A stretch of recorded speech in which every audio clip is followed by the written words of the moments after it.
Welcome back, my fellow weebs. This time, we're going to be discussing funny giant robot space anime. I've been familiar with Gundam for a very long time, but never really bothered to watch it. If I'm being honest, mecha anime really didn't interest me for the longest time. They still kinda don't. So why did I watch this? I don't know, because I felt like it. And also, it apparently is a good place to start for newcomers to the series, so I figured why not. As a quick heads up, like I said, I'm a newcomer, so my Gundam knowledge is lacking, and by lacking, I mean I know that this mech is the face of the franchise, and that it came out in '79. I ask that you kindly forgive my ignorance, and with that, let's begin this discussion. Also, quick disclaimer, this isn't going to be a spoiler-free video, so continue watching at your own discretion. Starting off with the prologue episode, I was immediately hooked. Military anime and fictional politics are right up my alley, and this is chock full of all that good stuff. The episode starts off with our protagonist, Elnora Samaya, undergoing a test for human Gundam compatibility. This is important because allowing mechs to communicate with the human brain, piloting efficiency can increase quite a bit. However, this poses an issue. The fact that Gundams can communicate with the brain takes a toll on the pilot, and it doesn't seem like certain people are too happy about that. With rising tensions between the Earthians and Spacians, the Mobile Suit Development Council freezes production and seizes the technology without letting the Vanitas Institute know, while the council's in a press conference live. The seizure commences and things quickly turn violent in an epic space battle. I paraphrase the episode, but doesn't that sound cool? This episode was fantastic. And the rest of the anime lived up to none of that. What threw me off guard initially at the start of episode 1 was the introduction of a school. I thought it was a bit weird that we go from working on mechs and having a cool space battle to going to school. I figured I'd give it a chance at least, since most anime have a school setting of some kind, but it just wasn't what I was expecting out of Gundam.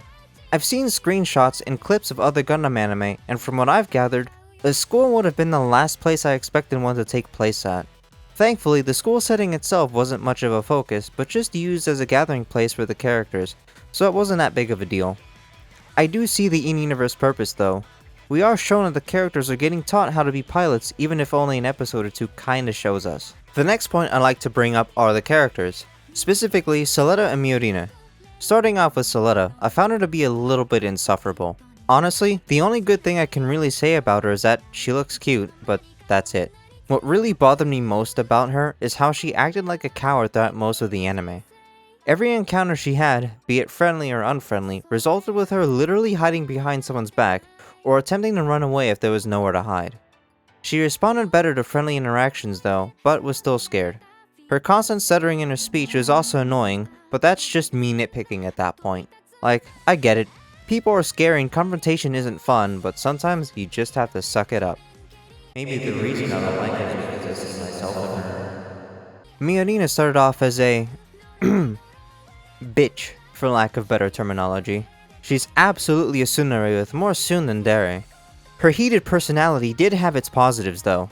Miorina was able to get shit done with her forwardness, and was able to help Suletta out of tight jams as well, like facing expulsion from the Aztecasia School of Technology when her Ariel was suspected of being a Gundam, and when she faced public interrogation about Ariel from Pale Technologies at the incubation party. Initially, I thought it was all for no more than personal gain, since she acted like she genuinely disliked Suletta for a good while, and I wouldn't blame her. But she showed that she definitely cares about her. It took me watching this anime a second time to really see and understand her character, and become my favorite of the cast. That is, until all that progress was completely undone during the last episode when Suletta saved her life and Miorina called her a murderer for it. This isn't a problem with this anime specifically, but a problem with anime as a whole. There seems to be a huge fear of having to kill to save lives or your own when you and others around you know full well that you would have been dead had you stood there and done nothing.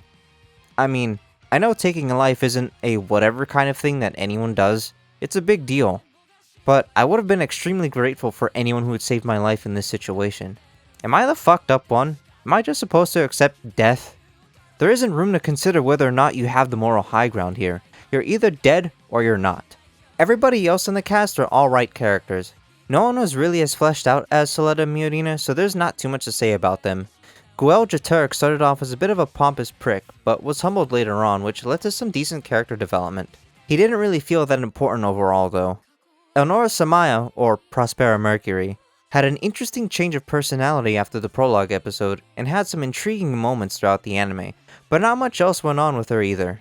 Out of all the secondary characters, Prospera caught my eye the most though. Nika as well, but we'll get back to her later. Delling Rembrandt was also kind of a disappointment. Seeing as he is a self-proclaimed king of space, you would think that that would get a bit more focus, but no. There really wasn't any focus on him at all, outside of just being a device to give Murina a purpose. While the rest of the anime does have some semblance of politics, it doesn't really feel like they hold nearly as much weight. Nothing really felt like a genuine threat or challenge until the latter half of the anime. Most of what could kind of be considered political were the duels held at school. While the fights themselves were cool, the duels just seemed really petty, but not without consequence at least. I feel like the anime itself tried to make the duels look cooler and more important than they were with the ritual that's held right before they begin, but the reasons and prizes of the duels really just weren't doing it for me. All the ritual did was make them look fancy. One thing that was really cool though was the scene in episode 4 of protests on Earth because of a lack of economical compensation for the work they were contributing to the mobile suit industry, but were immediately silenced by getting gunned down. It seemed like working conditions were poor and pay was obviously not good. This is a cool plot point that I'd like to see get fleshed out more. I hope the anime talks more about this in the future. It didn't. Why? Why? There's also a lack of explanation as to why Earthians are treated so poorly. The Earth House at school especially were constant victims of bullying and hoity-toity attitudes by the Spatians. Maybe it's because I'm used to anime like Code Geass and 86 that do go in depth about their situations that I didn't really find most of The Witch of Mercury that engaging. Pretty much every question or new and interesting plot point was resolved and answered at one point in those anime, and in The Witch of Mercury, they weren't. Sure, there are a lot of moving pieces which can lead to an overload of information, but I'd rather an overload of information over getting little to none at all. If the anime was going to be mostly about Suletta and Murina, then maybe not introduce non-trivial elements like the protests on Earth or the entirety of the Prologue episode. That was pretty much everything that I disliked about The Witch of Mercury. So now I'll mention some things that I feel they did right. 2D mechs are a huge plus in this. I've really only ever seen clips of 3D mechs out in the wild, so I haven't really watched any anime that have used them, or can name any off the top of my head. But I can say that 2D mechs are far superior in every way from what I've seen. The amount of detail put into the aerial especially was very impressive to me. The fight scenes are also pretty top tier. Sunrise whipped out the big guns for production in this anime and it didn't seem like they held back. Honestly, everything in this anime just looked very pretty. The character designs were also spot on. I feel like Sunrise did a very good job at differentiating the Earthians from the other Spatians. While everyone is obviously a human, something about most characters not from Earth do manage to have something in the way they look that makes them look alien. I'm not sure if that was done purposefully or not, but whatever the case is, it was a really good idea. The OST itself was also full of bangers. It kinda reminded me of the works of Hiroyuki Sawano. The mysteriousness of Nika during the latter half of the anime piqued my curiosity. There weren't too many details given to us outside of her being a go-between for Shadiq and the hitman he hired to assassinate Delling, and getting caught sending a call sign to the Dawn of Fold, but those few moments really had me at the edge of my seat. Since most of that wasn't elaborated on further, I'm hoping that Season 2 will give us more of an explanation about her situation, as well as being an overall better written season. I have a feeling that Nika is going to be a much bigger focus in Season 2. Despite the gripes I had about the last scene in episode 12, it seemed like every relationship that was developed fell apart completely in the end, in the blink of an eye, and I find that to be rather exciting. Honestly, while I don't exactly have my hopes up, I'm still excited about the upcoming second season. Hooray! We've reached the end of the video! What did you guys think? Do you agree or disagree with my takes on The Witch of Mercury? Do you have any suggestions for what you'd like to hear me talk about next? Leave a comment and let me know your thoughts. See you all in the next one.